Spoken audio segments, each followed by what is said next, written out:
વડાપ્રધાન શ્રી નરેન્દ્રભાઈ મોદી સાહેબના નેતૃત્વમાં રિફોર્મ એક્સપ્રેસ પર સવાર 3 કર્તવ્ય આધારિત બજેટ તાજેતરમાં કેન્દ્ર સરકારે રજૂ કર્યું છે. ગુજરાત વડાપ્રધાનશ્રીના દરેક સંકલ્પોને સાકાર કરવામાં, તેમના જ દિશા દર્શનમાં અવિરત વિકાસથી અગ્રેસર રહેતું રાજ્ય છે. અડગ વિશ્વાસ, અવિરત વિકાસની પ્રતિબદ્ધતા સાથેનું ગુજરાતનું બજેટ આજે નાણામંત્રી શ્રી કનુભાઈ દેસાઈએ વિધાનસભામાં રજૂ કર્યું છે. આ બજેટ કોઈ પણ નવા કરવેરાનું ભારણ નાખ્યા વગર રાજ્યની અવિરત વિકાસ યાત્રાને જનકલ્યાણના અડગ વિશ્વાસથી આગળ ધપાવનારું છે.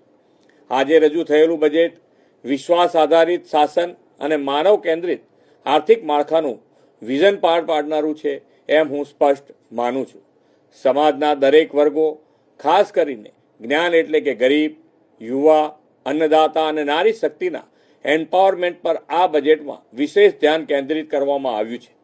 2026-27ના બજેટનું કદ 4,08,000 કરોડનું છે, એટલે કે ગયા વર્ષ કરતાં 10.2% વધારાનું આ બજેટ સાઇઝ થઈ છે.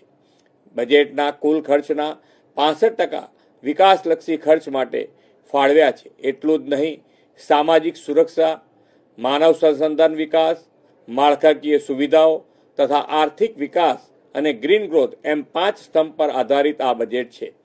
Education, sports, art and culture માટે 20% એટલે કે 64,000 કરોડથી વધુ રૂપિયા ફાળવ્યા છે.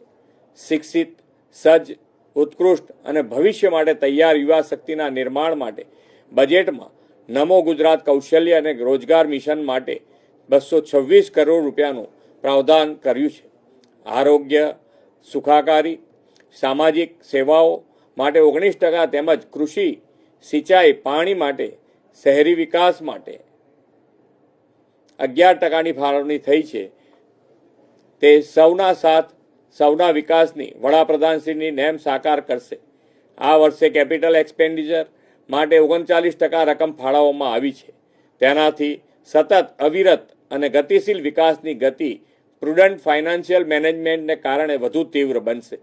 વડાપ્રધાન શ્રી મોદી સાહેબે ગ્રીન ગ્રોથ માટે કરેલા આહવાનને ઝીલી લઈને આ વર્ષના બજેટમાં 15,000 કરોડથી વધુની રકમ ગ્રીન બજેટના ભાગરૂપે ફાળવી છે. શ્રી મોદી સાહેબના આગવા વિઝનના કારણે આજે ગુજરાત ગ્લોબલ ટુરિઝમ મેપ પર ચમક્યું છે. પ્રવાસન ક્ષેત્રને વધુ નવી ઊંચાઈ મળે તે માટે વર્ષ 2026ને ગુજરાત પ્રવાસન વર્ષ તરીકે જાહેર કરીને 6500 કરોડ રૂપિયાની બજેટ જોગવાઈ કરી છે.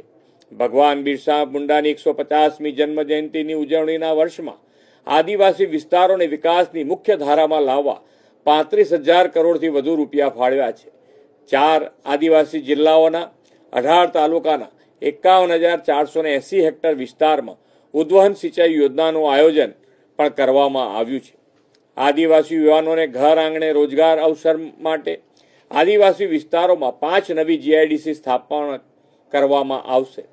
આદરણીય વડાપ્રધાન શ્રી નરેન્દ્રભાઈ મોદી અને કેન્દ્રીય ગૃહ તથા પ્રથમ સહકારિતા મંત્રી શ્રી અમિતભાઈ શાહના પ્રયાસોના પરિણામે અમદાવાદને કોમનવેલ્થ ગેમની યજમાનીનો અવસર મળ્યો છે. આ માટે સ્પોર્ટ્સ ઇન્ફ્રાસ્ટ્રક્ચર અને આધુનિક પરિવહન સેવાઓ સાથે ઓલિમ્પિક રેડી અમદાવાદ માટે 1200 કરોડથી વધુ રૂપિયાની ફાળવણી આ બજેટમાં કરી છે. રાજ્યમાં ફ્યુચર રેડી ઇન્ફ્રાસ્ટ્રક્ચરના નિર્માણ માટે ગુજરાત હાઈસ્પીડ કોરિડોરમાં રૂપિયા 800 કરોડના રોકાણ દ્વારા નેક્સ્ટ જનરેશન કનેક્ટિવિટીનું નિર્માણ થશે. ક્લાઇમેટ રેઝિલન્ટ અને ન્યૂ ટેકનોલોજીનો માર્ગ માટે 600 કરોડ રૂપિયાની ફાળવણી કરવામાં આવી છે. હવેનો સમય એઆઈ અને ડીપ ટેકનો યુગ છે.